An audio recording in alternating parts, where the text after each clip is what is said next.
Centro de todo eres Jesús.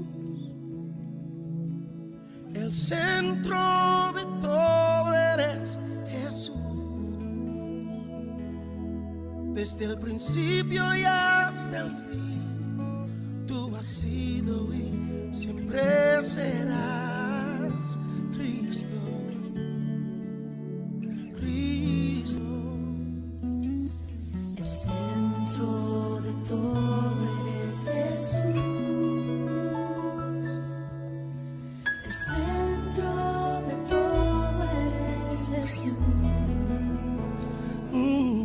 Desde el principio y hasta el fin, tú has sido y siempre serás Cristo. Oh, Cristo, tú eres el centro. Nada importa más que tú. Oh, todo el universo gira en pos de ti, Jesús. De ti, Jesús. El centro eres solo tú.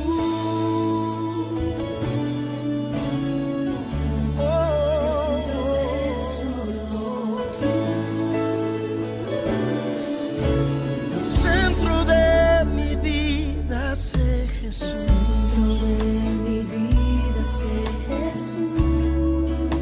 El centro de mi vida.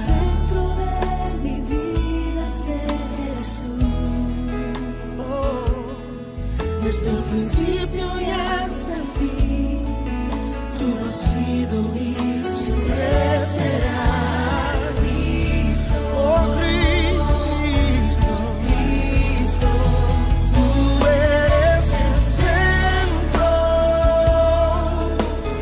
Nada importa más que tú. Oh, todo el gira en pos de ti, Jesús. De ti, Jesús. Tú eres el centro. Oh, nada importa más que tú. Oh, todo el universo gira en pos de ti, Jesús. Ti, Jesús. De mi ser hasta el cielo, Cristo es el centro. Mi vida eres tú. Si mi vida eres tú. De mi ser hasta el cielo, Cristo es el centro. Mi vida eres tú. Si mi vida eres tú. De mi ser hasta el cielo, Cristo es el centro. Mi vida eres tú. Si mi vida eres tú. De mi ser hasta el cielo, Cristo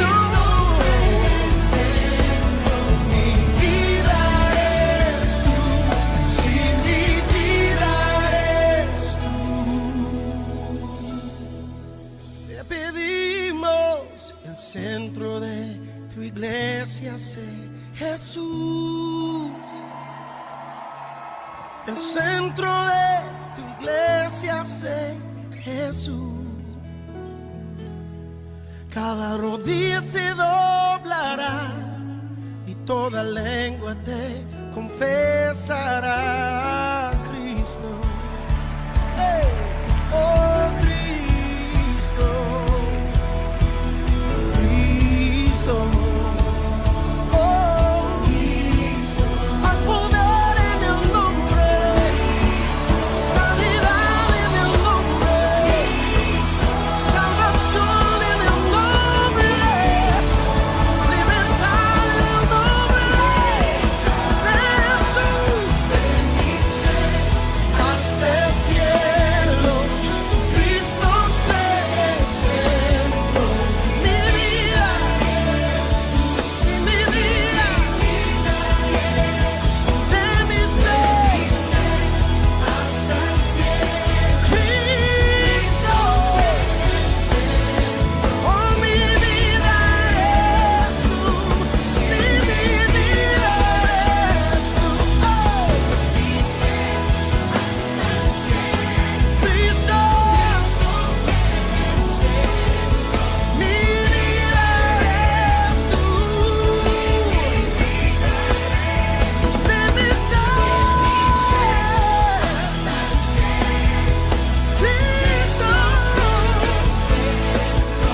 Señor, gracias esta mañana, Dios, por este tiempo.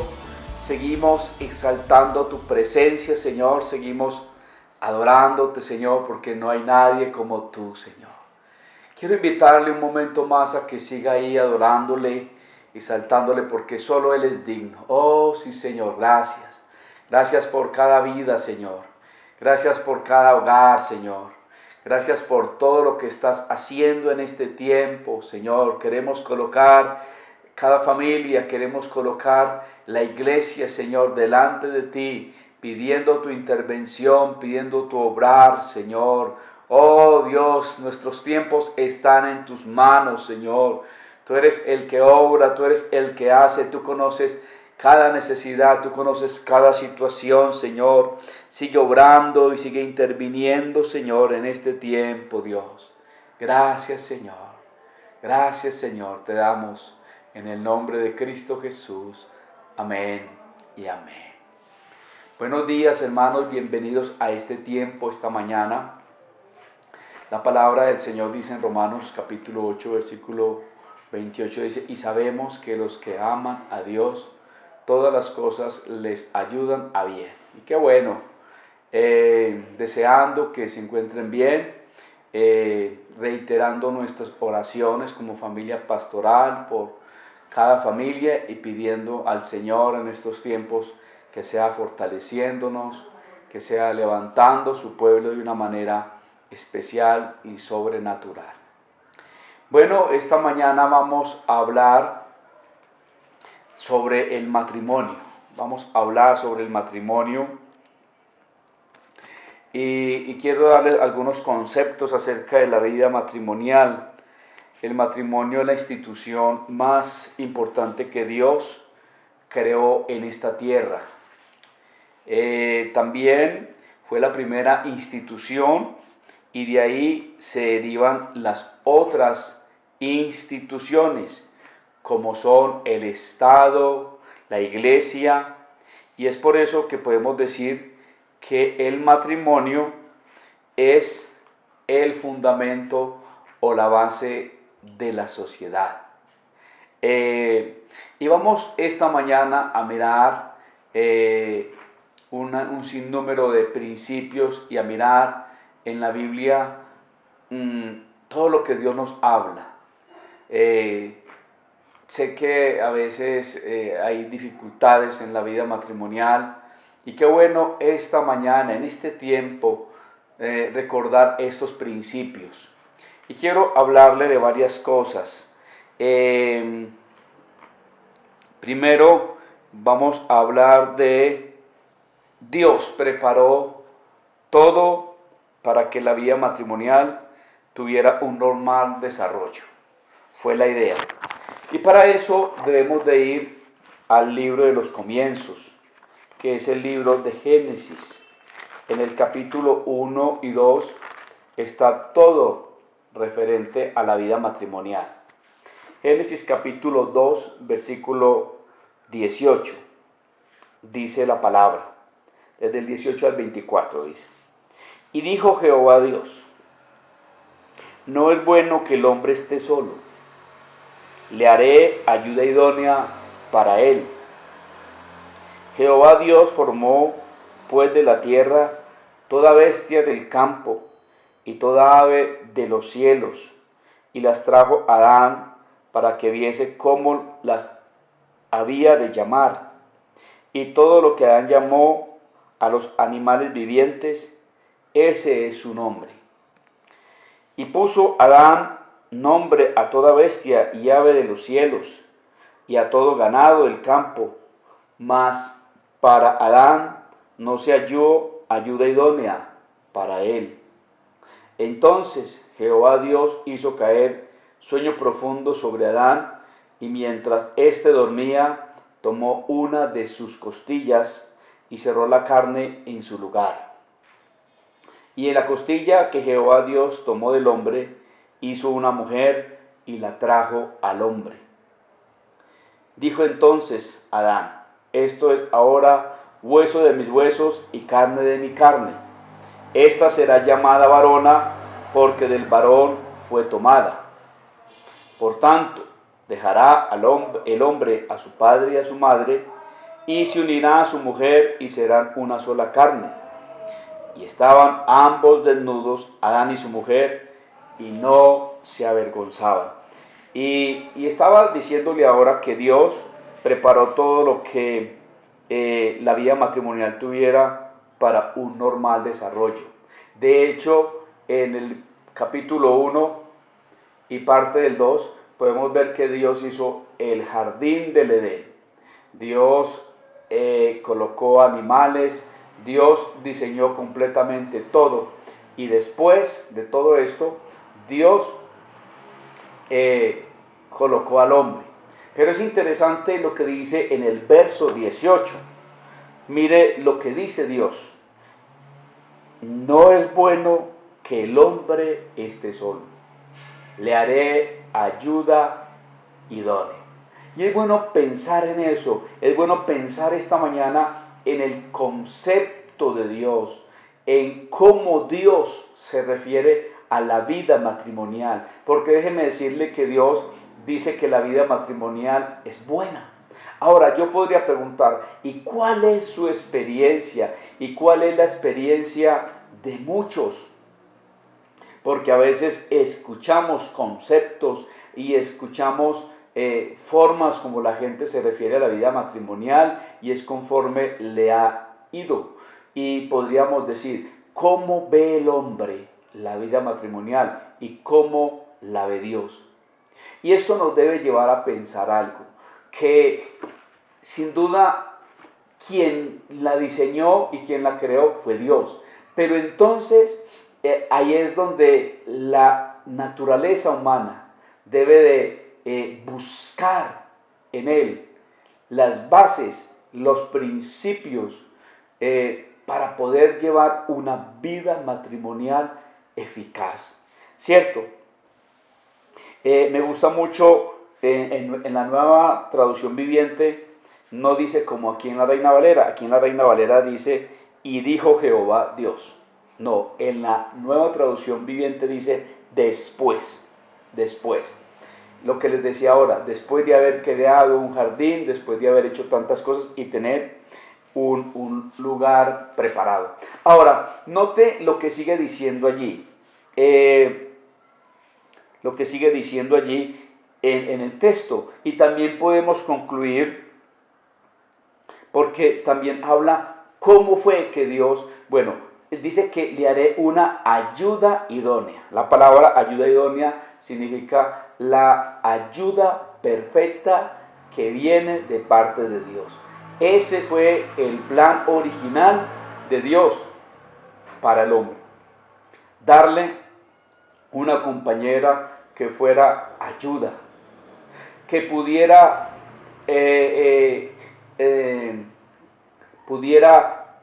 cubrir, que pudiera suplir inclusive las cosas que él no podía, ¿cierto?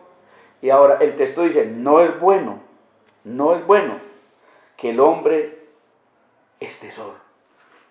Y para eso Dios genera esta ayuda idónea. Y también entonces miran en el texto cómo lo hizo Dios, ¿cierto? ¿Cómo lo hizo Dios? Porque podemos ver que el origen de Adán fue que él fue tomado del polvo, dice la palabra. Pero el versículo 21 nos habla de cómo trajo Dios esta compañera. Pues el texto dice, entonces Jehová Dios hizo caer sueño profundo sobre Adán, y mientras éste dormía, tomó una de sus costillas y cerró la carne en su lugar, ¿cierto? Y fue tomada entonces de él y le da una compañera. No fue tomada Eva del polvo, fue sacada del hombre, de su costilla, dice allí. Entonces vemos que Dios le da una compañera, y con esto quiere decir Dios que ella tiene una igualdad con él, la hace coigual.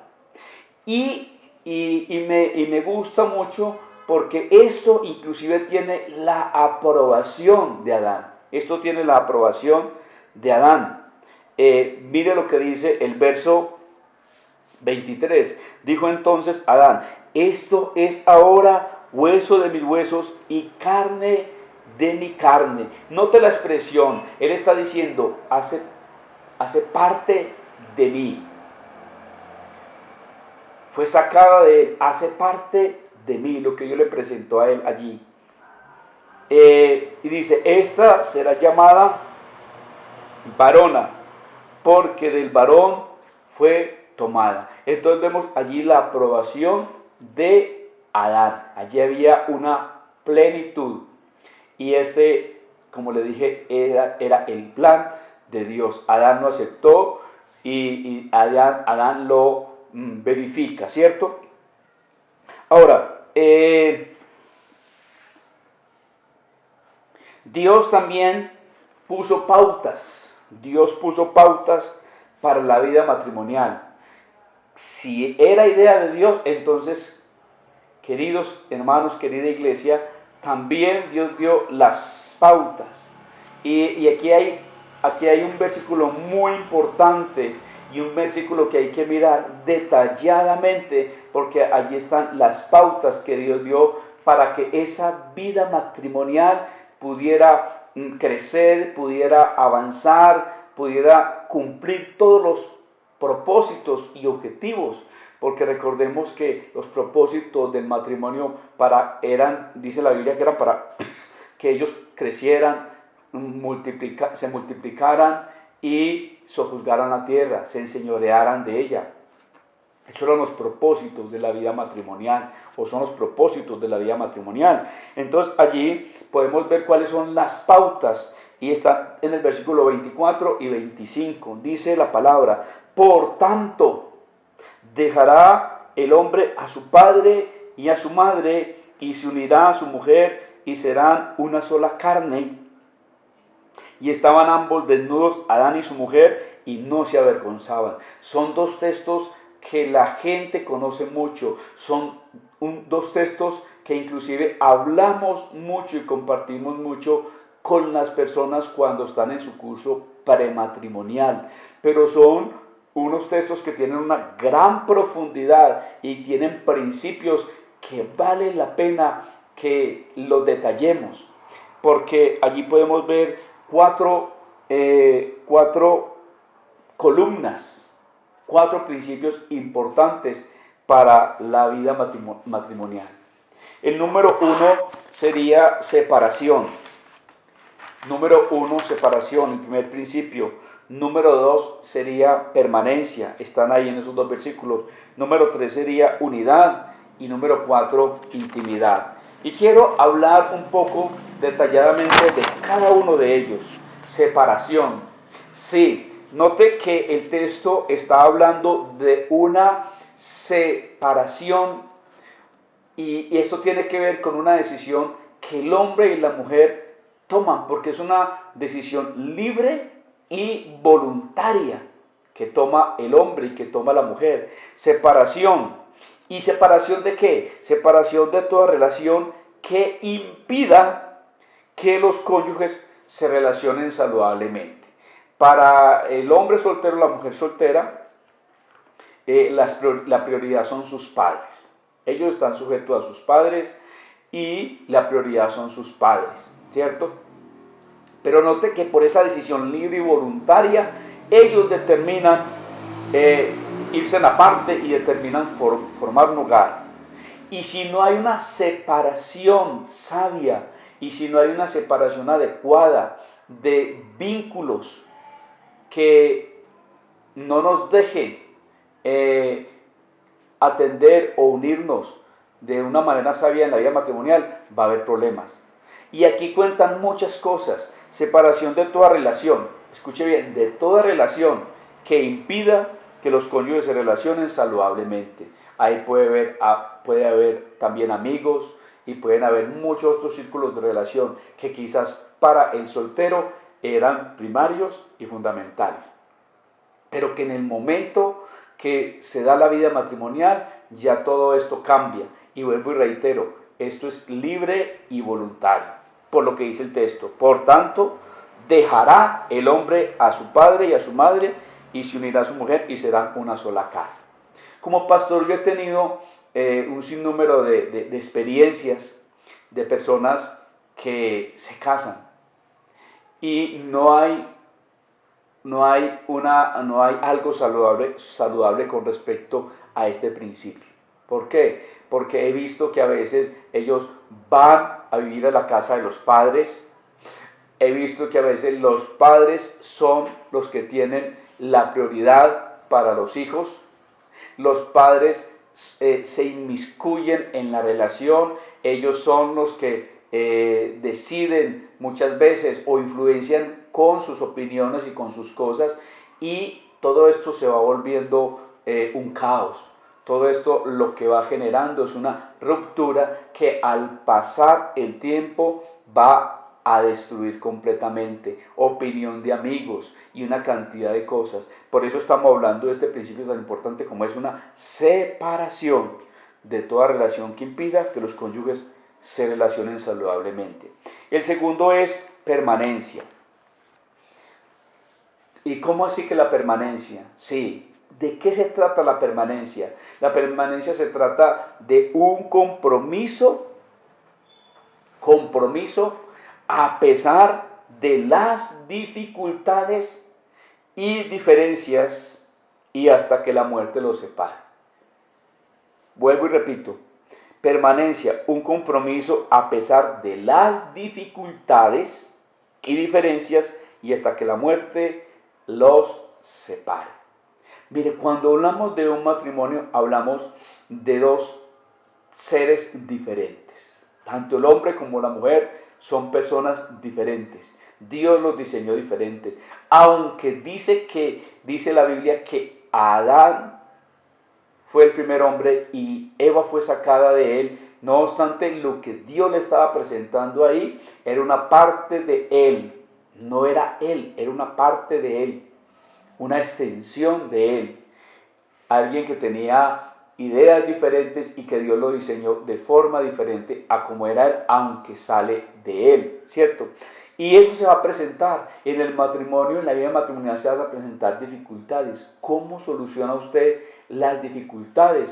Yo he visto que muchos se quedan enojados por mucho tiempo y esto afecta la vida matrimonial. Yo he visto que se vive una guerra constante a veces porque lo que importa es quién tiene la razón, quién predomina sobre quién. Y esto no es sabio porque ahí está hablando de un compromiso, ¿cierto? A pesar de todo esto, ¿cierto?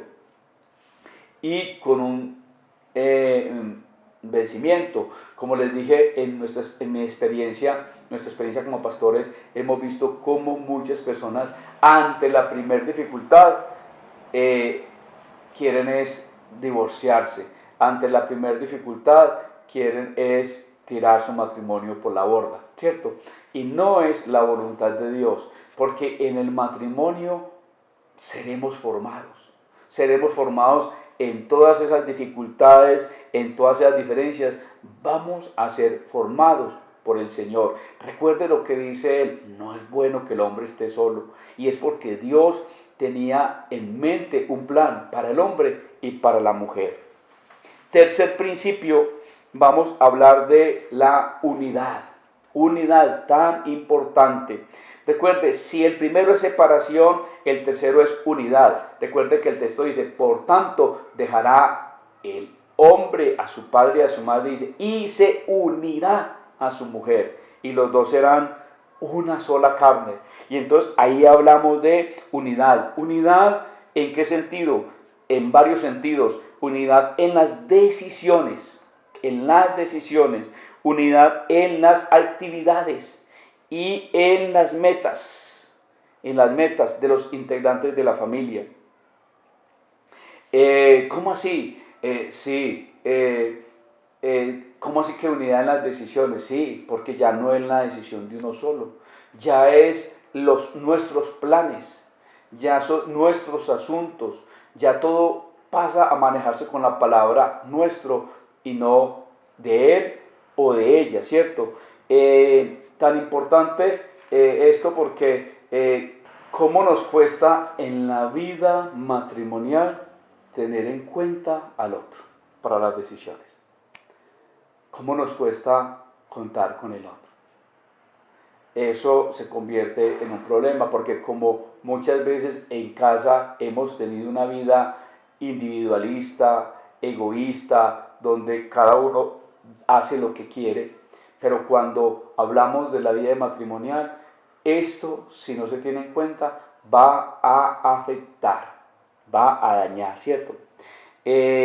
Unidad en las decisiones, unidad en las actividades y también en las metas, porque como matrimonio tenemos unas metas conjuntas que lograr y que desarrollar, y si no las construimos, pues entonces vamos a estar divididos y esto va a traer dificultades.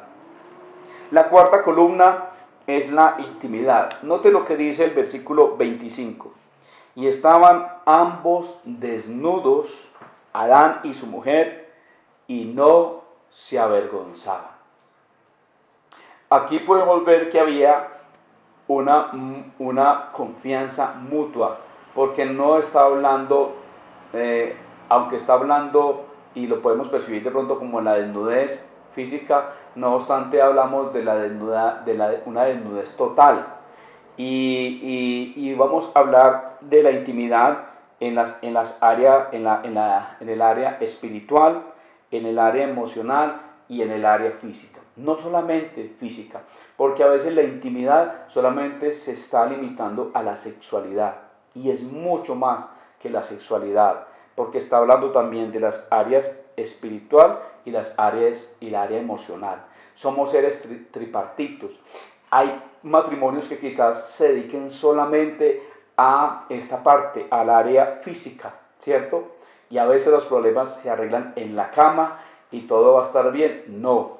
¿Y cómo se siente él? ¿Cómo se siente ella? ¿Eres íntimo con ella? Ella conoce los pensamientos más íntimos, conoce tus sueños. Hay un entendimiento en el área de Dios, donde los dos son uno. Es bueno pensar en eso, en esas tres áreas, en el área espiritual, en el área emocional y en el área física, porque quizás solamente se le dé lugar solamente como matrimonio a la parte física, pero está faltando las otras dos y generan un daño. Ahora también vamos a hablar de que Dios les dio unos componentes, y esos componentes que les dio Dios se los dio a través de un pacto. A través de un pacto. Sí, porque el matrimonio es un pacto. El matrimonio no es un contrato. No. Un contrato tiene un vencimiento, un contrato es por un año, por 6 meses, pero no es así. El matrimonio es un pacto. Y para entender bien lo que es un pacto, tendríamos que mirar lo siguiente. Dios es un Dios de pactos. Y como un Dios de pactos, Él es cumplidor de pactos. Dios no falta a su pacto. Dios no invalida su pacto porque nosotros no cumplimos. Dios siempre permanece fiel a su pacto. ¿Cuántas cosas tenemos que aprender nosotros con respecto a el pacto matrimonial? Porque no es un contrato. Yo he escuchado hombres, he escuchado mujeres que dicen, vamos a casarnos a ver cómo nos va. Y es porque quizás no han entendido que el matrimonio es un pacto, no es un contrato. Y bajo ese componente de pacto, nos fueron dadas 3 cosas, o deben de tenerse 3 cosas, que son lo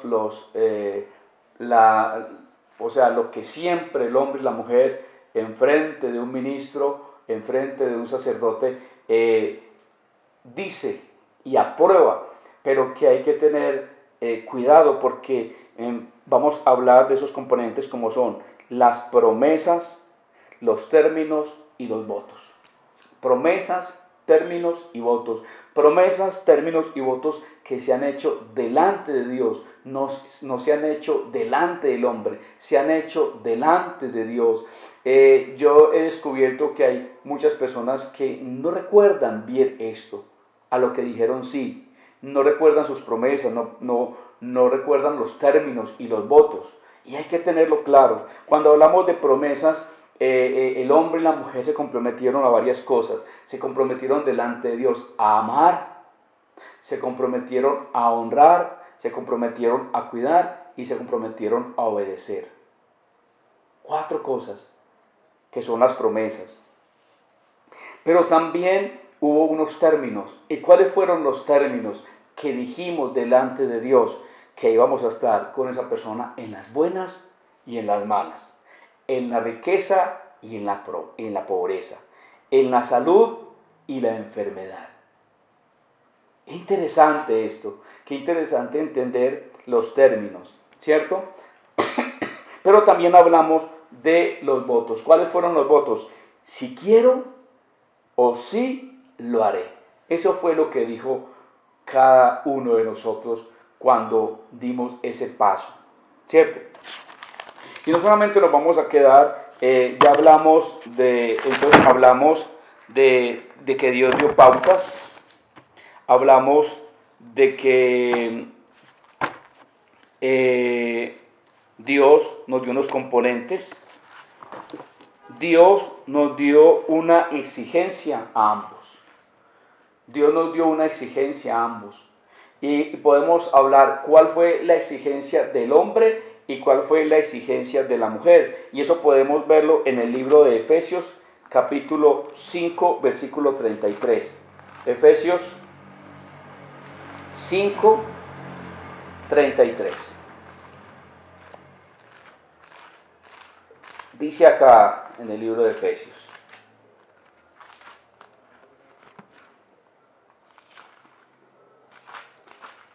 Efesios 5, 33 dice: por lo demás, cada uno de vosotros ame también a su mujer como a sí mismo, y la mujer respete a su marido. Entonces hablamos de la exigencia. ¿Cuál fue la exigencia del hombre? Amar a su mujer. Y más atrás podemos ver un ejemplo. ¿Cómo debe de amar el hombre a su mujer? Dice, como Cristo amó a la iglesia. Y el hombre tiene que tener una percepción y debe de mirar con claridad cómo fue que lo hizo Cristo.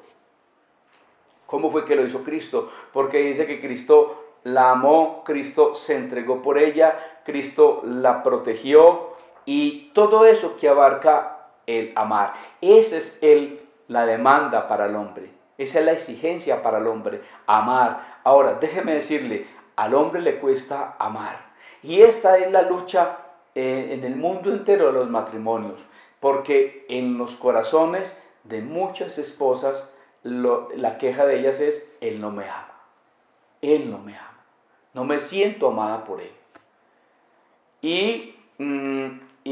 Pero también podemos ver la exigencia de la mujer, la exigencia de la mujer. A la mujer se le pide que respete a su marido, respete a su marido.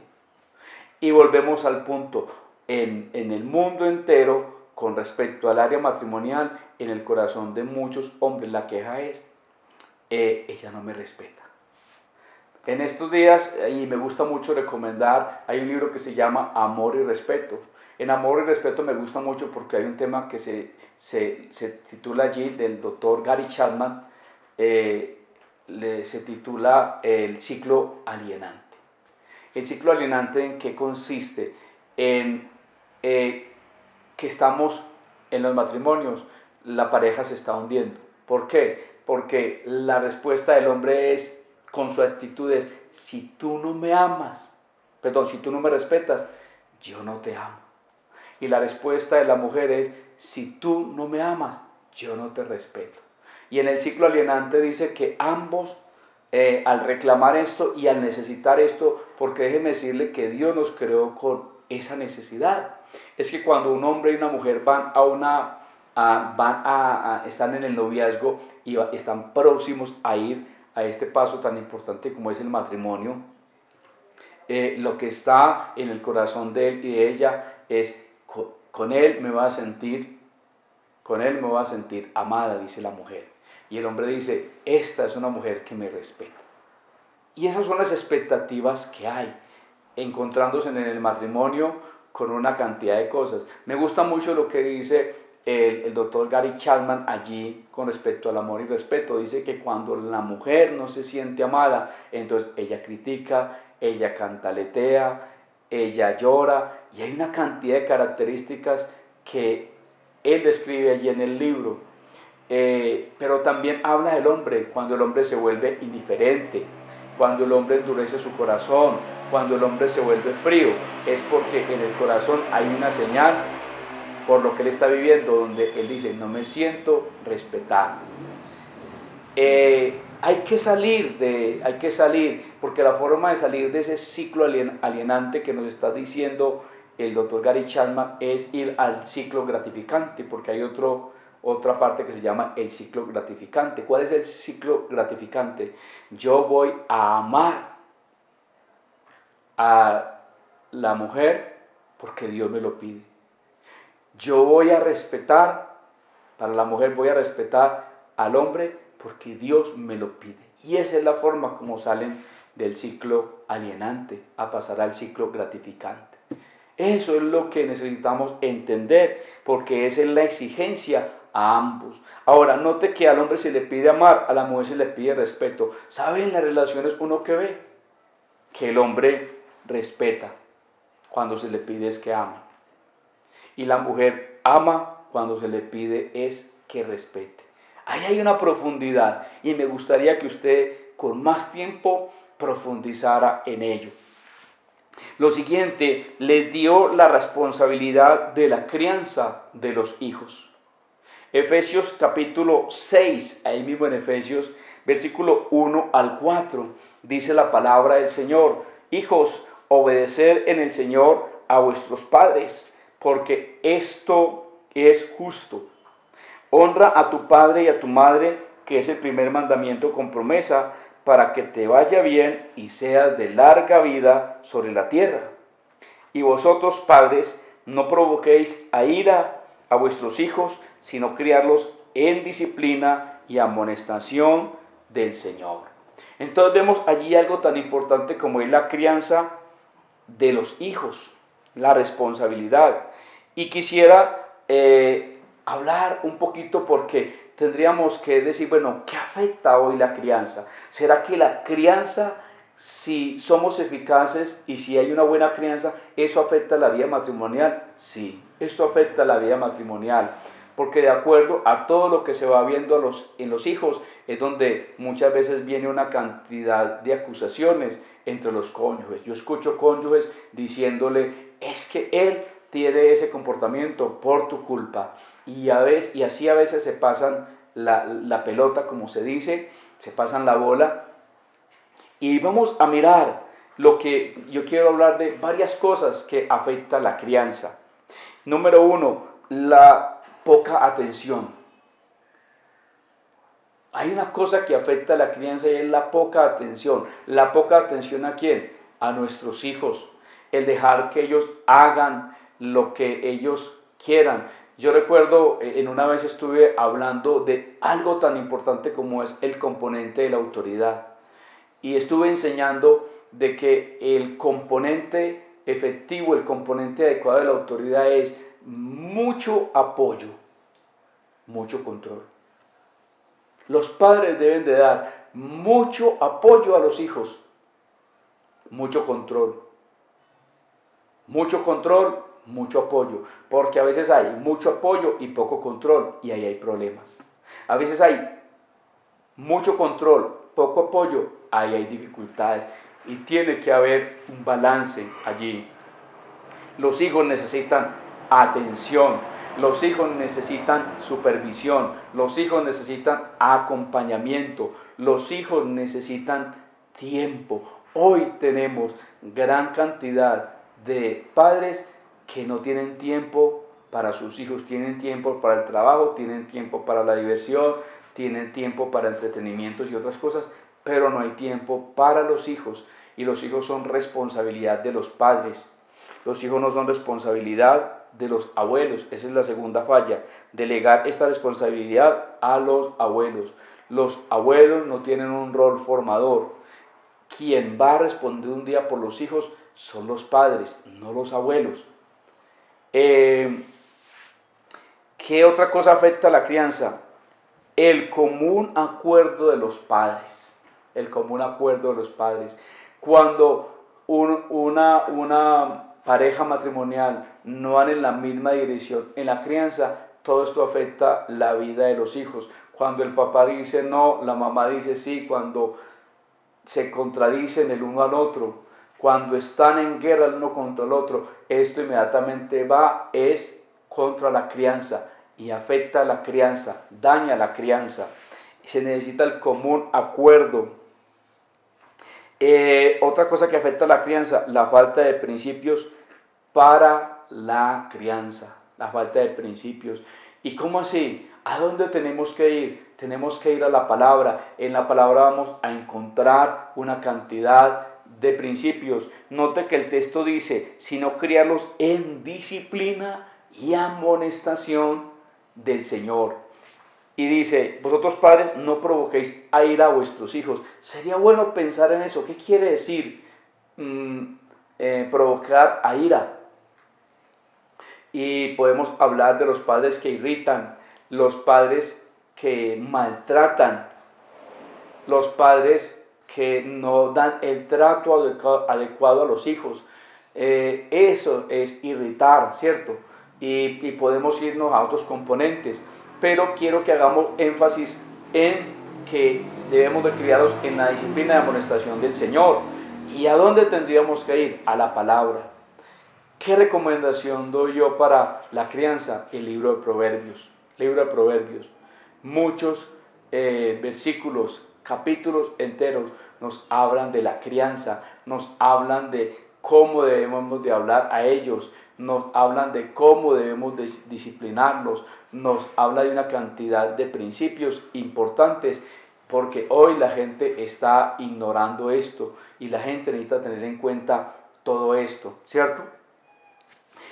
Otra situación que hoy veo que está afectando la crianza y es los hijos no tenidos en el matrimonio. También a veces esto están afectando porque tenemos que remitirnos a un principio. Recordemos que el matrimonio es un pacto, y que al matrimonio fuimos por una decisión libre y voluntaria. Y cuando nosotros decimos sí a ese pacto matrimonial, nosotros estamos tomando a una persona, la estamos aceptando completa. Pero a veces vienen contratiempos, porque si un hijo, una hija fuera del matrimonio no se toma tan bien dentro del pacto y se cobija dentro del pacto, entonces ese hijo, esa hija puede dividir o va a traer división al matrimonio, va a traer contratiempos. En mi experiencia he notado que es mucho más fácil hacerse cargo y criar un niño desde temprana edad a cuando ya está más avanzado en edad. Esto es un poco más complicado y se necesita sabiduría y dirección para eso. Pero a veces estas situaciones, por no ser tenidas en cuenta, generan una ruptura y traen problemas en la vida matrimonial. La crianza es sumamente importante para el buen desarrollo de la vida matrimonial. Unos hijos que brinden satisfacción, unos hijos que brinden placer, alegría, son unos hijos que nos van a dignificar como matrimonio, porque no estaremos echándonos las culpas y no estaremos uno contra el otro.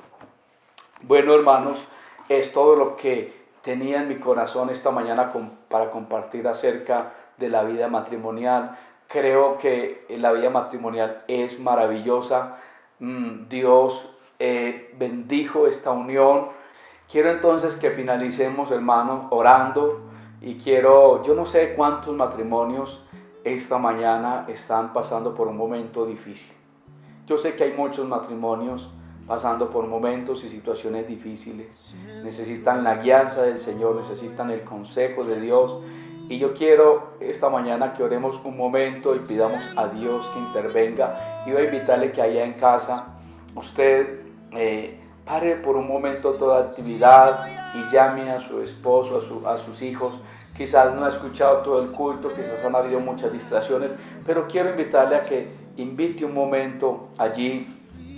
Quizás este sea un momento para mirarse a los ojos, quizás este sea un momento para pedirse perdón, quizás esta mañana a través de esta palabra Dios ha hablado algo a tu corazón que has olvidado y puedes tener un momento ahí para tomar de las manos a tu esposo, para abrir tu corazón, porque a veces el corazón se endurece, y para decirle perdóname, pero también para que oremos y para que incluyamos también los hijos. Vamos a orar. Padre, gracias te damos esta mañana.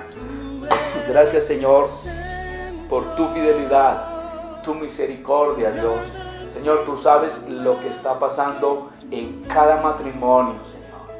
Tú sabes, Señor, cuántos corazones se están endureciendo, y en esta mañana interviene. Tú que eres el único que puede tocar el corazón de un cónyuge herido, el corazón de una esposa, de un esposo lastimado, Señor.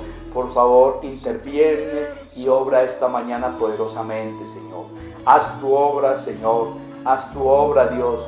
Tu plan, Señor, no es el divorcio. Tu plan es que el matrimonio permanezca, porque es la institución más importante, Señor. Y hay muchas cosas que, Señor, salvar, Señor, la vida de unos hijos, unas generaciones, Señor. Por favor, interviene y obra poderosamente, Señor, en cada matrimonio, Señor. En el nombre de Jesús, obra, Dios, inquieta las vidas y haz un milagro, Señor, en esta mañana. En el nombre de Jesús, glorifícate, Señor, e interviene, Señor. Bendice, Señor, cada uno de tus hijos. Te lo pedimos en el nombre de Jesús. Amén y amén. Espero que hayan sido grandemente bendecidos con este tiempo. Que Dios siga inundando sus vidas de paz y su amor y su misericordia. Hasta una próxima. Señor, les bendiga.